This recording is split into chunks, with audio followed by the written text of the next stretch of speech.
Hi everyone, I'm Candace, Eclectic Coaching with Candace. I do personal coaching and intuitive readings, so if that's something that you're interested in, check me out on my website. And be sure to like, share, and subscribe if you like this video. So in this video, I'm going to be talking about some things to keep in mind when you're setting your goals for 2020. And I don't think I'm trying to create them in a certain order, but they're kind of not exactly in order, but hopefully you'll find them helpful and useful when you're setting your goals. Number one, set them. Really, this is important because I think that a lot of times we set goals and then for whatever reason we don't follow through and then we feel bad about it and then we just decide, well, I'm not going to set them this year. And oh, it's just New Year's, I don't need a special day to set a goal, and I'm just not going to set them. Well, set them. Because this is a special thing. I mean, we're starting over a whole new decade, and milestone dates like the new year can be really helpful in helping us focus and put things into a timeline perspective. You don't need it, of course, but it's still helpful, and it's exciting. I mean, to think about what you could create for yourself and what you could become in the next decade of your life can be really thrilling and exciting. So that's my first tip. Make sure you set those goals for yourself and don't get stuck in a story about how you always set them and then you don't follow through and then you feel bad, so you're just not going to do it. Do it. Make sure you do this. And then number two, make sure you get your goals in front of you. Write them down. It is worth it to use the voice dictation tool on your computer or on your phone and to get them all written out and to make a couple copies and keep them with you and keep them front and center when you go, especially when you first wake up in the morning and then when you go to sleep at night. Keep what's important and what you want to create for yourself in front of you. And so that's the second thing, is get your goals in front of you in a very clean and neat and easy to read way. Because if you scribble them down on a piece of paper, which for some people that's okay, but it's better if it's visual, it's aesthetically pleasing, and you can read it, and it's easy to keep in front of you. And then number three is set SMART goals. And SMART stands for specific. So make sure exactly what your goal is very clearly defined. And I also want to say that the goal doesn't necessarily need to be what you traditionally think of when you're setting goals for the new year. It doesn't have to be, I'm going to lose weight, although it can be. Whatever it is, it needs to be clear. Like, I'm going to lose 30 pounds, or I'm going to sign up for 3 workout classes a month, or I'm going to do yoga 5 days a week. Having it broken down into specific, measurable steps is a great way to structure your goal. And then the A stands for actionable. So on my list, I have my goal, I have why I want to do it, and this is really important, and I'll get to that in a second, but I have all the little tasks that need to be done that are ultimately going to get me to the successful completion of that goal. So I have design and successfully sell 1 course on dreams. So stay tuned for that. I'm going to be doing a course on dreaming. So I have that I need to create a certain number of posts, that I need to have a certain amount of content written, a little bit of engagement, and who I'm going to reach out to. And that is written here. And so I want to keep all of this clean and neat and in front of me. And then I have relevant goals. So I want to make sure that what is most important to me is being addressed this year.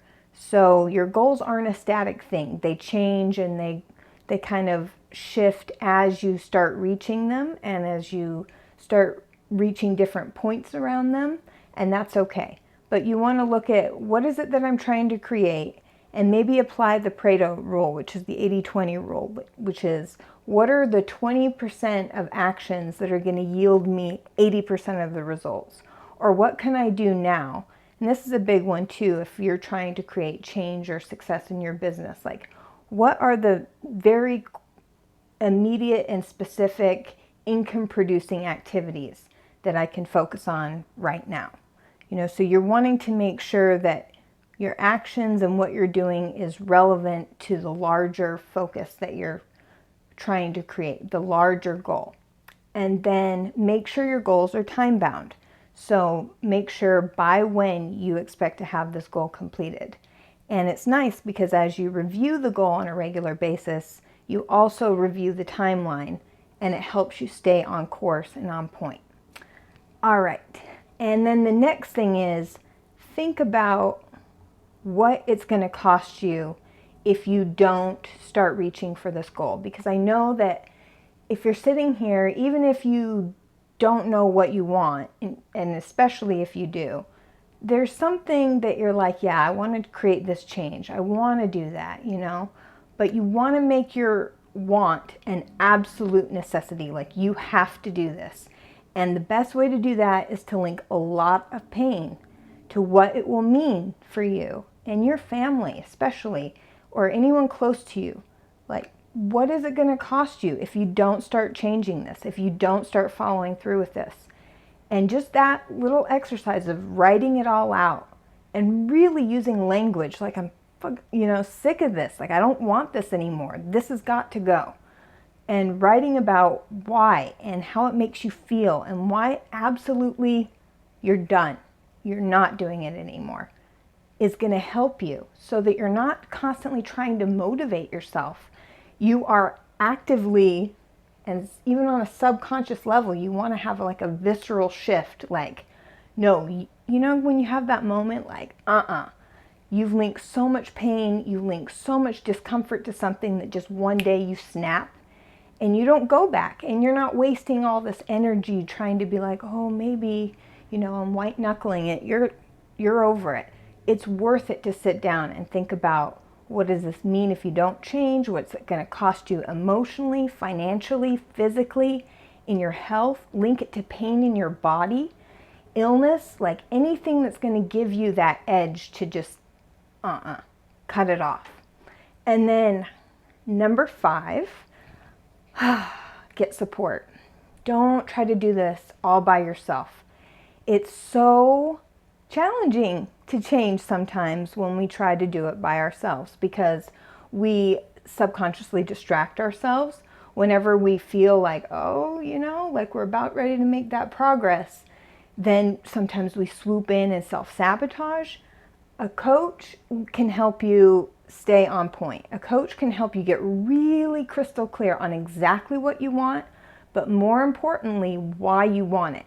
Like, that's one of the first things I do with clients is we get into talking about what they want, and I get really clear on, why do you want this? What is it going to do for you? How's it going to make you feel? How's it going to energize you? How's it going to create more passion, more aliveness in your world, in your life? What's it going to do for your kids? What's it going to do for your family and your friends? What experiences are you going to get to have?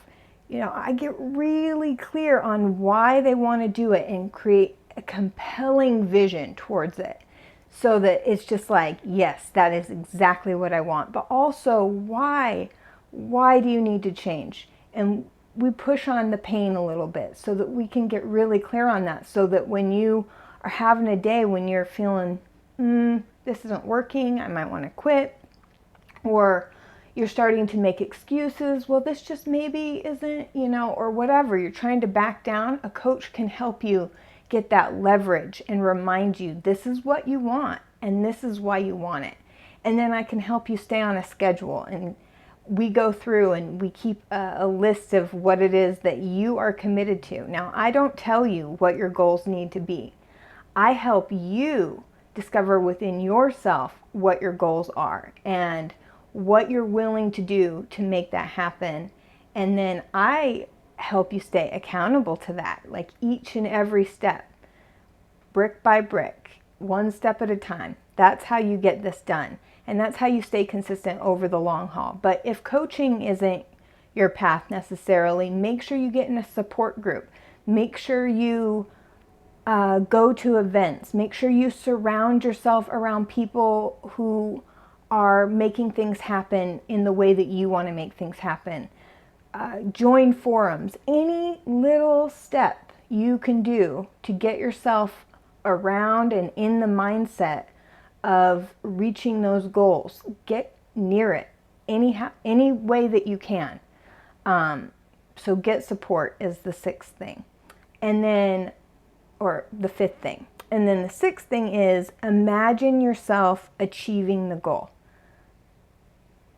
Even now, even in the beginning, when you're just kind of at the bottom of this mountain that you're about to climb, get really crystal clear on what the summit looks like, what the air is going to feel like, what the atmosphere is going to feel like, what people are going to be with you, what you're going to be saying, what you're going to be doing, how you're going to be feeling, and feel it from the end result as if it's already happened. And if you jot this down and then you record it on your phone with a relaxing intro, then you can start to envision yourself making this a reality and programming your subconscious mind, and that makes it so much easier. You want your subconscious mind and your conscious mind to be in congruence. So make sure you're visualizing yourself from the end, achieving the goal, and then you're going to be priming your reticular activating system, which is the part of your brain that's responsible for attention and noticing shifts in your environment, and you're going to be cued into it on a subconscious level, and it's going to make it much easier for you to achieve what it is you're trying to achieve. Just make sure you're imagining it with all 5 of your senses and making it so real you almost have to like snap yourself out of it, and do it consistently every day. And then the 7th thing is, once you start reaching these goals and once you reach an important one, don't back down. Don't back off. Keep going for another thing, because you don't want to lose your juice. You don't want to lose your drive.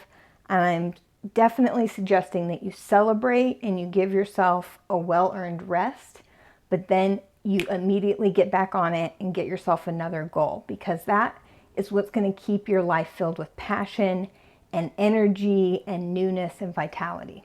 So thank you everyone for checking out this video about setting your goals in 2020. I hope you found some of those things helpful. I'm also doing a Going to See Tony crowdfunding campaign where I am going to see the coach Tony Robbins, who is just a master at perception. I'm ready to make some changes in my life. So thank you for contributing to that, and I'll see you soon.